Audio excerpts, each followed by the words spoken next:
베들레헴을 보는 눈이라는 제목을 정했습니다. 미가 5장 2절 말씀 본문으로 함께 하나님 말씀 나누고자 합니다. 오늘 대림절 넷째 주일 그리고 성탄을 앞둔 성탄주일, 참 귀한 주일입니다. 미가서 5장 2절 말씀 본문으로 함께 하는데요. 미가서는 소선지서 가운데 하나인데 사실 그렇게 자주 다루는 성경은 아닙니다. 그러나 미가 5장 2절 요 말씀 한 절 말씀은 꼭 기억해 두어야 하는 아주 귀한 중요한 말씀이에요. 성탄절에 다루는 말씀들 가운데 또 가장 귀한 말씀 중 하나이지 않은가 싶습니다.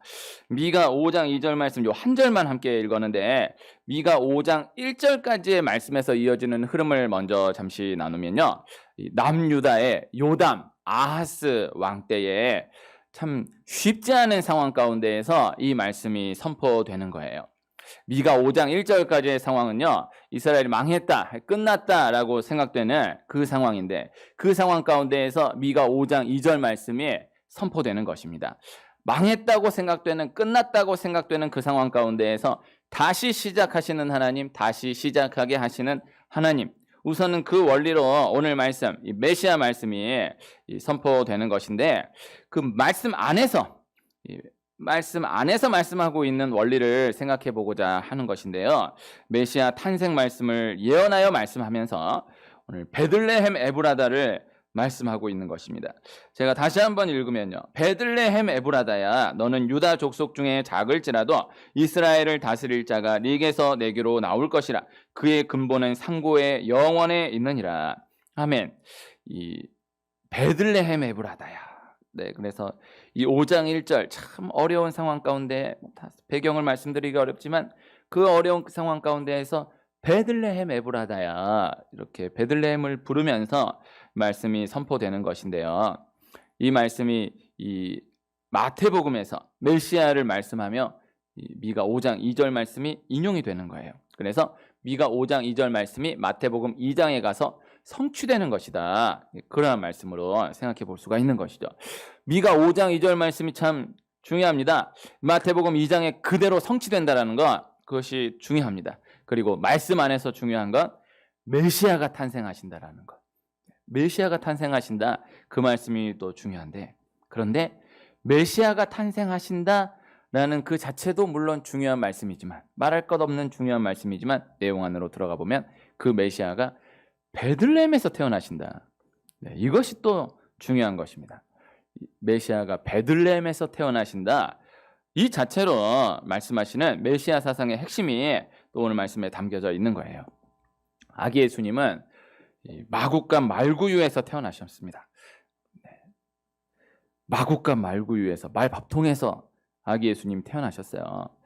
네, 참 다 그 상황을 보면 다 베들레헴으로 호적하여 사람들이 몰려온 그 상황 가운데에서 예수님이 태어날 때가 되어서 그렇게 맞아 들어가서 여관마다 방이 없어가지고 마국간 말구유에서 태어나신 것이다. 이렇게도 볼 수 있지만은, 그러나 큰 흐름으로 말씀을 영적으로 생각해 보면 사람들이 예수님을 알아보지 못한 거죠. 네, 아무리 방이 없어도, 아무리 상황이 그래도 이 예수님이 메시아이시다라는 걸 알아봤다면 그렇게 마국간 말구유에 태어나도록 하게 하지는 않았을 거예요. 사람들이 예수님을 알아보지 못한 것이다. 이 원리를 성경은 베들레헴을 통해서 아주 강하게 말씀하고 있다라는 것입니다. 성경은 메시아가 베들레헴에서 태어나신다라고 말씀하세요. 미가서 5장 2절을 통하여서 미리 말씀하신 거예요. 그리고 실제 메시아가, 예수 그리스도가 베들레헴에서 말씀하신 그대로 태어나십니다. 이 미가 5장 1절까지의 상황, 심판의 상황, 핍박의 상황, 참 어려운 상황, 그 상황 가운데에서 새로운 시작을 말씀하시는데 그 시작이 베들레헴에서부터이다. 베들레헴으로부터 새로운 시작이 시작된다. 베들레헴에서 새로운 시작이 출발된다는 것, 이것이 이 미가서 5장 2절 말씀이 선포되는 그 상황 가운데에서, 그 문화 가운데에서 너무나 강하게 말씀되고 있는 메시아 사상의 핵심이다라는 거예요. 미가 5장 2절 상황 가운데에서, 그리고 마태복음 2장 이 말씀 성취가 되는 그 상황 가운데에서 다 베들레헴은 누구도 주목하지 못한 곳이다, 누구도 생각하지 못했던 곳이다 라는 의미를 강하게 담고 있는 것입니다. 아기 예수님이 태어나신 그때에 동방에서 동방 박사들이 별을 보고 왕이 태어나셨다, 유대인의 왕이 태어나셨다라는 것을 알고 왕에게 경배하기 위해서 그 별을 따라와요. 어디서부터 따라왔는지는 알 수 없지만 참 동쪽의 먼 곳에서부터 그 별을 보고 따라오는 거예요. 별이 움직이는 대로 그대로 따라가는데 별이 가다가 멈추는 거예요. 별이 가다가 멈추니까 이곳이 유대인의 왕이 태어나신 곳인가 보다 해서 이 동방 박사들이 별이 멈추어 선 그곳에 가서 보니까 헤롯 왕이 있는 거예요.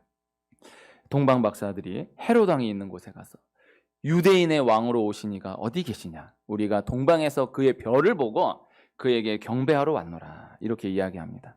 그러자 이 헤롯의 신하들, 대제사장들과 서기관들이 이 오늘 읽은 말씀, 이 미가 5장 2절 말씀을 들고 헤롯 왕에게 이야기해 주는 거예요. 이 베들레헴에서 유다 족속 중에 이스라엘을 다스릴 자가 나온다라는 말씀이 있습니다, 이야기해 주는 거예요. 헤롯이 그렇게 동방 박사들을 베들레헴에서 왕이 태어난다고 합니다. 그래서 동방 박사들을 베들레헴으로 보내줘요. 그리고 그들을 다 보낸 다음에 베들레헴과 그 주변 모든 지경 안에 있는 2살 아래의 남자아이들을 다 죽이는 거예요. 너무나 무시무시한 일이 일어나게 되는 거죠. 헤롯이 동방 박사들에게는 말 안 했지만은, 아니 내가 왕으로 있는데 어디 왕으로 누가 태어났다고 경배하러 왔다는 거야. 동방 박사들에게는 말 안 하고 조용히 베들레헴에 있다고 합니다. 보낸 다음에 그 주변 모든 2살 아래 남자아이들을 다 죽이는 것입니다.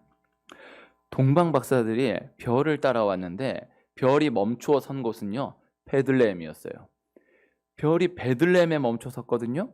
그런데 베들레헴은요, 예루살렘으로 가는 그 길목에 있는 너무나 작은 마을이에요. 그러니까 동방 박사들이 그 별이 멈추어 선 그곳을 보고 베들레헴에서 왕이 나셨다라는 생각을 전혀 하지 못하고, 여기가 예루살렘이 있는 곳이다, 예루살렘에서 왕이 태어나셨지, 예루살렘으로 자기들이 그렇게 감을 잡고 예루살렘으로 간 거예요. 그래서 헤롯 왕을 만나서 유대인의 왕으로 오신 이가 어디 계시냐, 이렇게 물었던 거예요.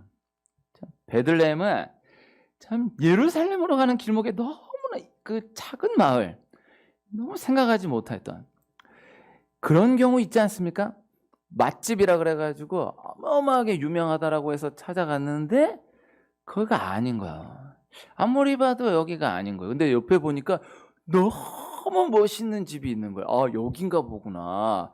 거기 가서 먹고 오는 그런 경우 있지 않습니까? 정작 알고 보니까 그 허름한 그곳이 진짜 맛집이었던 거야. 근데 그걸 모르고 그 옆에 그런 데 많아요. 제가 그 장애인 봉사했던 향림원이라는 곳에 간을 받아보면은 이 소머리 국밥집이 유명한 데가 있거든요.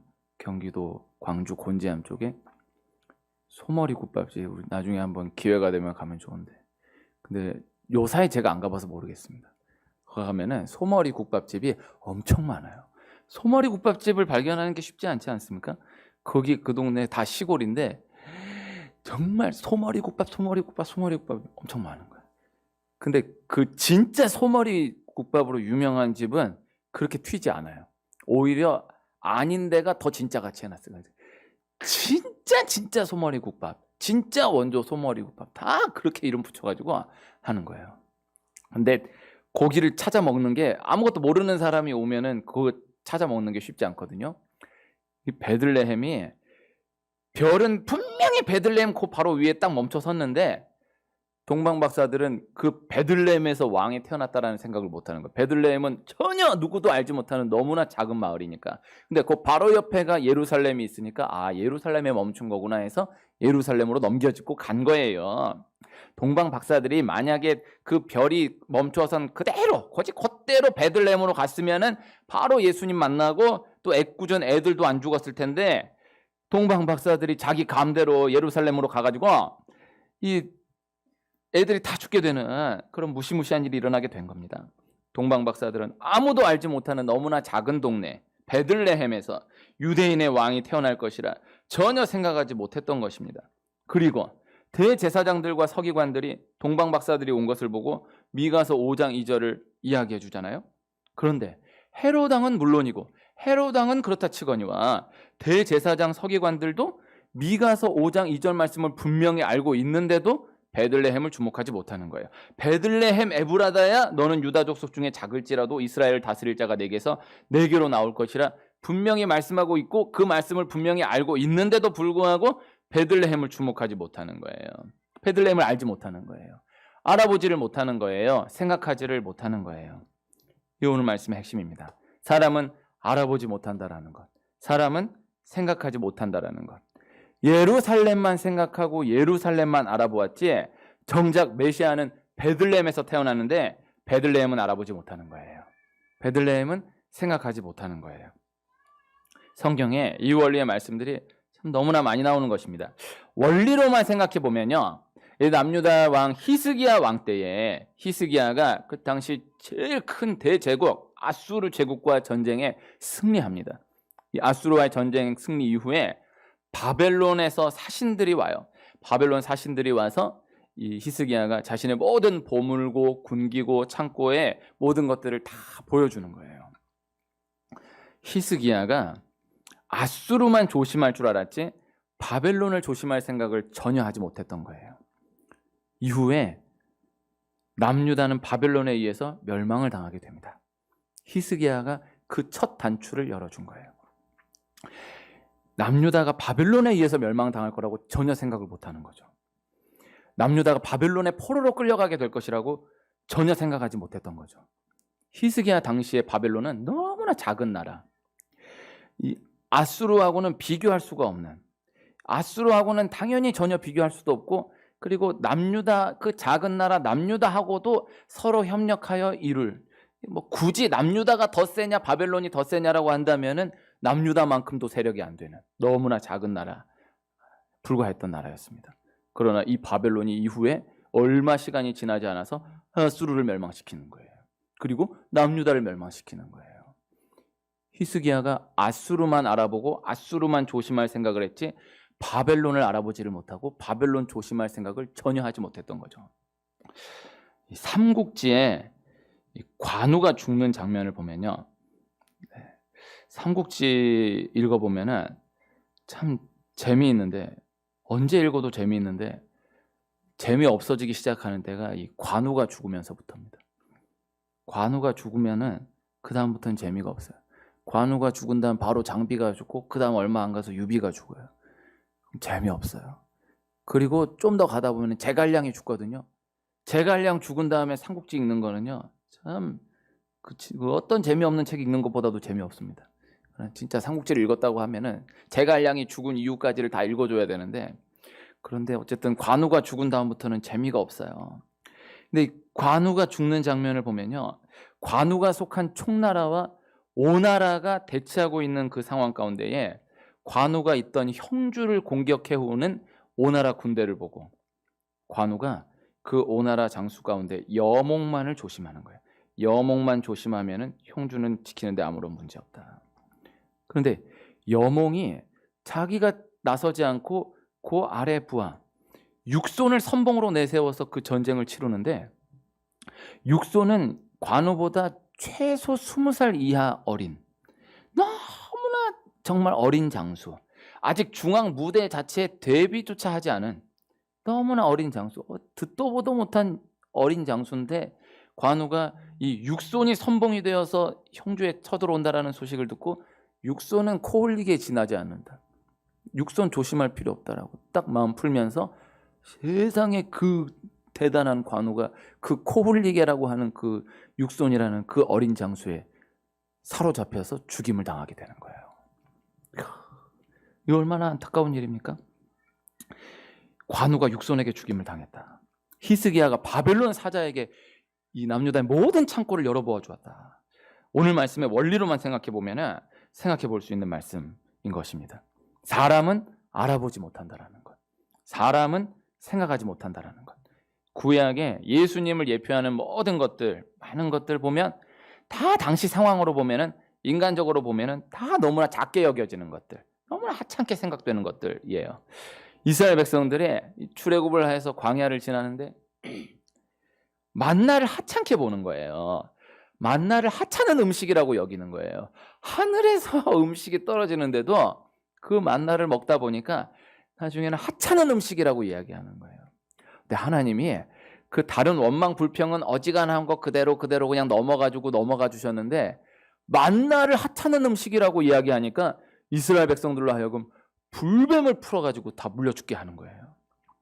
이스라엘 백성들이 만나를 하찮은 음식이라고 이야기했다가 불뱀들이 막 몰려 들어와서 막 물려 죽기 시작하니까 이스라엘 백성들은 또 회개를 잘해요. 잘못했습니다. 회개하는 거예요. 그럼 모세에게 우리를 위해 기도해 달라고, 우리 살려달라고 하니까 모세가 하나님 앞에 기도합니다. 그랬더니 하나님이 그 다음부터 어떻게 역사하시느냐? 모세에게 놋뱀을 장대에 매달아서 높이 들어라. 그리고 그 놋뱀을 쳐다보게 하라라는 거예요.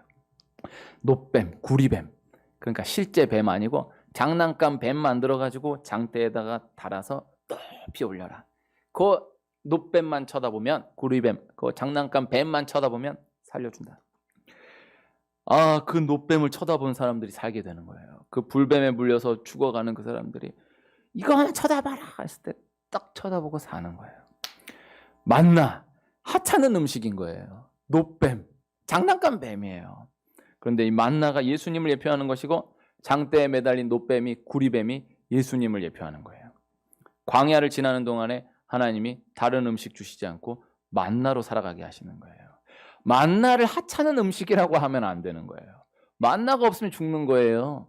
광야 40년을 절대 살 수가 없는 거예요. 놋뱀을 장대에 매달아서 그것만 쳐다보면 산다고 하시는 거예요. 인간적으로 보면 어이가 없는 거예요. 불뱀에 물려서 죽어가고 있는데 고개 들어가지고 그 장난감 뱀 쳐다보라는 거예요. 그런데 쳐다보면 살고 기어이 고집 부리고 저거 본다고 뭐 사냐. 야 고개만 쳐들어라, 고개만 쳐들어라. 그래도 기어이 고집 부리고 저거 본다고 살겠냐 이러는 죽는 거예요. 그러나 저거 본다고 살겠냐 하지만 이렇게 해서 보면 사는 거예요. 이게 예수 그리스도예요. 예수 그리스도의 피예요. 예수님 믿으면 구원받는다. 예수 그리스도의 피로 구원받는다. 아멘 한마디면 구원받는다. 아멘 한다고 구원받는 게 어디 있냐. 그럼 그렇고 죽어요. 아멘만 하면 구원받는다. 아멘만 하면 구원받는다. 아멘. 구원받는 거예요. 인간적으로 보면 너무나 하찮게 여기는, 너무나 어이없게 생각되는 그것을 통하여 하나님 역사하신다.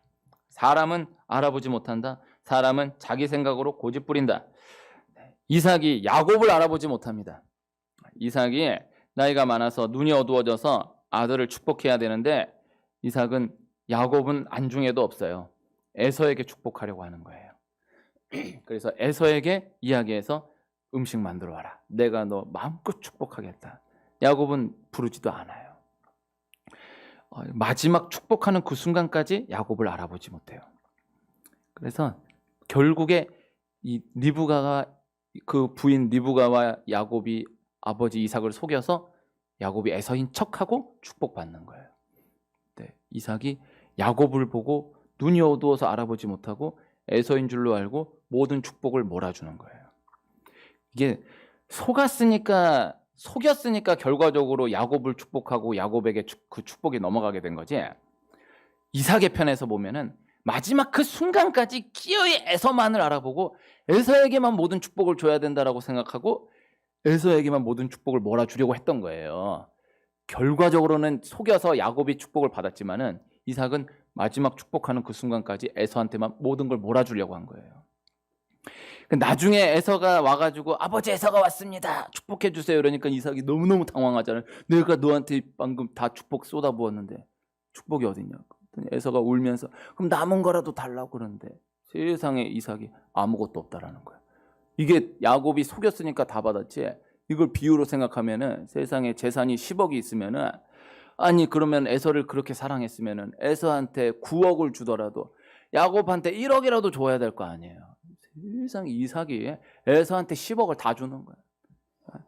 야곱한테는 동전 한 푼을 안 남겨놓는 거예요. 이걸 속였으니까 야곱이 다 받아먹었지 에서한테는 남은 게 하나도 없는 거예요. 그럼 이삭은 그 마지막 그 순간까지 이 야곱을 알아보지 못하는 거예요. 에서한테 몰아주려고 하는 거예요.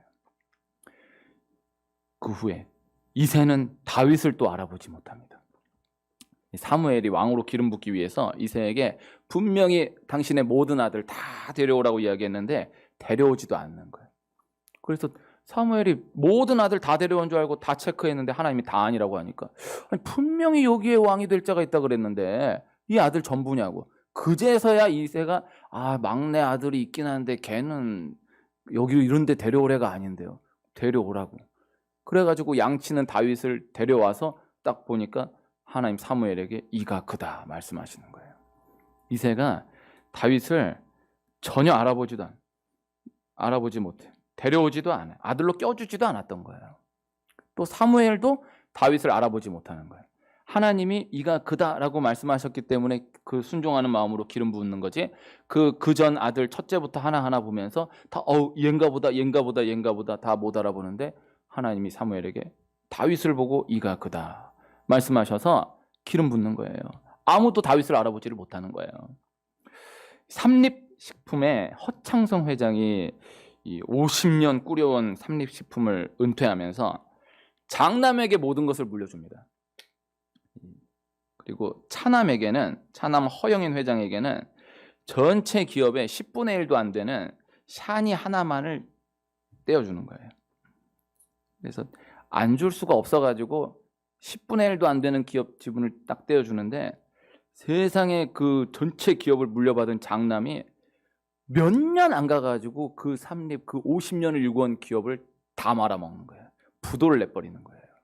기업이 없어져 버리는 거예요. 놀라운 것은 그 차남이 그 10분의 1도 안 되는 그 샤니 하나를 가지고 그 부도난 기업을 살려내는 거예요. 일으켜내는 거예요. 잘되게 하는 거예요. 그 세계적인 회사로, 파리바게뜨를 세계적인 회사로 키워내는 거예요. 허창성 회장이 너무나 대단한 분이었지만은 누가 이 기업을 이어갈 자인가, 누가 이 기업을 일으킬 자인가를 알아보지를 못하는 거예요. 그 허영인 회장한테 그만큼이라도 안 떼어줬으면 삼립은 끝나는 거예요. SPC는 없는 거예요. 그만큼 떼어준 거예요. 누구도 알아보지 못하는데 다 장남이 당연한 거다라고 알아보고, 장남에게 충성했는데 충성한 자들이 다 삼립 기업을 다 말아먹고, 그 차남 허영인 회장은 아무것도 안 해. 그냥 너는 굶어 죽을 수는 없으니까 그냥 요만큼 갖고 살아라 했는데 전체 기업을 묶어서 일으켜내는 거예요. 사람은 알아보지 못하는 것입니다. 메시아가, 예수님이 베들레헴에서 태어나셨어요. 그래서 베들레헴을 알아볼 수 있어야 한다. 베들레헴을 보는 눈이 열려져야 한다. 베들레헴을 알 수 있어야 한다라는 것입니다.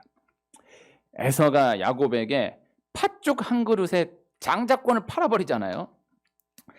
자신이 가지고 있는 모든 것들, 그 모든 축복이, 인정받는 모든 것들이 곧 장자권에서 비롯된다는 것을 알지 못하는 거예요. 그런데 야곱은 다 부족해도 한 가지 확실한 것은 에서가 가지고 있는 그 장자권을 바라볼 수 있는 눈이 열려져 있는 거예요. 이 장자권만 가지면 이 에서가 가지고 있는, 인정받고 있는 모든 것들, 이거 아무것도 아니다. 장자권만 딱 사로잡으면 이 모든 것 다 역전한다. 다 내 것이다. 그걸 아는 거예요. 에서는 다른 거 달라 그랬으면 안 줬을 텐데 장자권 그거 아무것도 아닌 거, 네 마음대로 해라. 네 가져라. 팥죽 한 그릇에 팔아버리는 거예요. 눈이 닫혀져 있는 거예요. 야곱은 눈이 열려져 있는 거예요. 베들레헴을 보는 눈이 열려져 있는 거예요. 이야기 하나만 더 해드리고 말씀 마치고자 하는데, 한 단편 소설에 있는 이야기입니다. 2차 세계대전 때 한 군인이 전쟁 중에 한 여인과 펜팔을 하게 됐다라고 해요. 편지 친구를 하게 됐다라고 해요. 그래서 그 어려운 전쟁 가운데에서 편지를 주고받으면서 힘을 내는 거예요. 전쟁 끝나는 때가 온다. 내가 오늘 죽을지 내일 죽을지 알 수 없지만 전쟁 끝나는 때가 온다. 힘을 얻고 위로를 얻고 편지를 주고받는 거예요. 그런데 전쟁이 끝났어요. 전쟁이 끝나서 이 군인이 드디어 자유의 몸이 되어서 이 여인을, 이 편지로 만났던 이 여인을 실제로 만날 수 있게 된 거죠. 그래서 편지를 나누면서 이 여인이 편지에다가 어느 기차역에 내리면 제가 그 기차역에서 꽃을 들고 서 있겠습니다. 이렇게 쓴 거예요. 그래서 그 군인이 떨리는 마음으로 기차를 타고 가는 거예요. 저 멀리서 그 약속한 기차역이 보이는데, 가까워지면서 이렇게 보이는데 정말 누군가 꽃을 들고 서 있는 거예요. 근데 가까워지면서 이렇게 보니까 꽃을 들고 있는 분이 너무 뚱뚱한 거예요. 너무 뚱뚱하고 더 가까이서 보니까 이게 아가씨가 아닌 거예요. 아줌마인 거예요. 그래가지고 아니 내가 그렇게 편지를 나눴던 그분이 아줌마였구나. 그거 어떡하지? 그래도 약속을 했으니까 그래 내려야지. 그래도 가야지. 갔어요. 그래서 가서 자기 소개하는 거예요. 제가 편지 나눴던 그 군인입니다. 다 얘기했더니 그 아주머니가 하는 말이 아, 그 군인 아저씨냐고. 어떤 한 아가씨가 저한테 여기서 이 꽃을 들고 서 있으면은 어떤 군인이 올 거라고 얘기해 줬다고. 그리고 자기는 저 카페에 가서 기다리고 있겠다고 전해달라 그랬다는 거예요. 그래가지고 그 군인 아저씨가 그 아줌마의 말 듣고 저 카페 바로 옆에 있는 카페에 딱 보니까 너무 예쁜 아가씨가 다 기다리고 있는 거예요. 그래서 만나가지고 너무너무 행복하게 잘 살았다는 아름다운 이야기.